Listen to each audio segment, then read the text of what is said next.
So the Afghanistan papers were really earth-shattering, and it should be all we're talking about in the news. Of course, we're Agreed. not. We're talking about impeachment instead of the real crime against America, which is this 18-year Afghanistan war, which we now find out that the Pentagon has no idea what they're doing. Let's just start with the human cost of this tragedy, of this ripoff, of this hoax that's been played on the American people. To date, 2,433 American men and women lost their lives in service to our country while deployed to Afghanistan. To my knowledge, the last two soldiers who were killed in Afghanistan were two helicopter pilots, one of whom was from my district in Hawaii. And he was a young man, I think in his mid-20s. He had been married not even a year. And I called his widow, a young woman from Utah, and it was just heartbreaking. It was a heartbreaking conversation to have as she is continuing to process the fact that the man that she just married less than a year ago is never coming home. And I was blown away by her strength and resilience in saying that she will carry on and make sure that the decision that her husband made, his legacy of service above self, is never, ever forgotten. So when we look at these Afghanistan papers that have been released, we've hardly seen any real coverage about it. We have not brought forward the stories of those families, of those 2,433 men and women, and what they are going through right now as they see how our government has lied to them and their sons and daughters, husbands and wives, brothers and sisters. And what was that sacrifice for?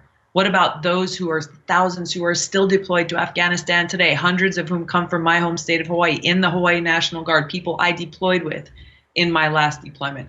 My cousin is there right now. He's an infantry company commander. And what for? This is real, man. This is not politics.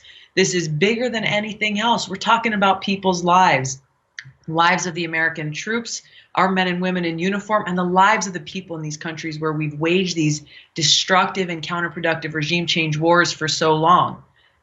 The cost to every single taxpayer, the over $6 trillion we've spent on regime change wars since 9/11 alone, the over $1 trillion we've spent just in Afghanistan since we started that war there, the $4 billion we continue to spend in Afghanistan every month now.